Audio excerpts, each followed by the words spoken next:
और middle east में जारी जंग का आज 22वां दिन है और इन 22 दिनों में देश दुनिया पर बड़ा असर पड़ा है। भारत में भी कई चीजें महंगी हो गई हैं तो कई चीजों की किल्लत भी हो रही है। शुक्रवार को ऑयल मार्केटिंग कंपनियों ने प्रीमियम पेट्रोल के दाम 2 रुपए से लेकर 2 रुपए 35 पैसे प्रति लीटर तक बढ़ा दिए हैं। वहीं इंडस्ट्रियल डीजल की कीमत भी 22 रुपए प्रति लीटर बढ़ा दी गई है। हालांकि फिलहाल नॉर्मल पेट्रोल डीजल के दाम नहीं बढ़े हैं, लेकिन इंटरनेशनल मार्केट में क्रूड ऑयल का दाम बढ़ने से शेयर बाजारों में भी उथल पुथल मची है। वहीं अब ऑनलाइन खाना मंगाना भी महंगा हो गया है। फूड डिलीवरी ऐप जोमैटो ने अपनी प्लेटफॉर्म फीस में इजाफा किया है। जोमैटो ने प्लेटफॉर्म फीस में करीब 2.5 रुपए की बढ़ोतरी कर दी है।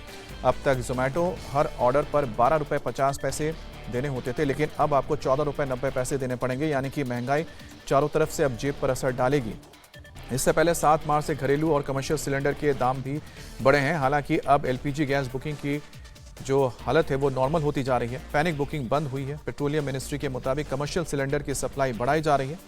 पेट्रोलियम मिनिस्ट्री की जॉइंट सेक्रेटरी सुजाता शर्मा ने बताया कि पेट्रोल डीजल के दाम सरकार नहीं तय करती है और जिन तेल कंपनियों ने प्रीमियम पेट्रोल के दाम बढ़ाए हैं उसकी हिस्सेदारी कुल खर्च का 2 से लेकर 4% ही है, इसलिए इस बढ़ोतरी से कोई खास फर्क नहीं पड़ेगा।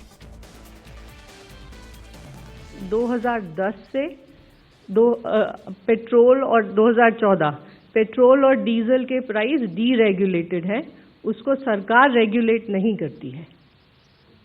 लेकिन कंज्यूमर्स के लिए पेट्रोल और डीजल का प्राइस इंक्रीज नहीं हुआ है। सिर्फ एक प्रीमियम कैटेगरी जो है उसमें कुछ इंक्रीज है एंड दैट इज हार्डली 2, 3 और 4% ऑफ द एंटायर पेट्रोल।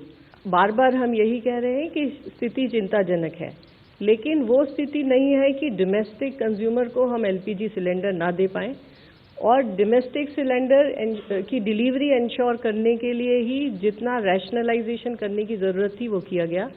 इसके अलावा कंटिजेंसी प्लान यही है कि हमारी रिफाइनरीज के अंदर एलपीजी का प्रोडक्शन स्टेप अप किया गया है और कार्गोज जहां से भी हमको प्राप्त हो सकते हैं वो सभी प्रयत्न किए जा रहे हैं। एलपीजी के अंदर दिक्कत यही है कि हमारा एक बहुत बड़ा इंपोर्ट का quantity was coming from middle east. कल भी मैंने आपको कहा कि लगभग 47% सिर्फ कतर से ही आ रहा था।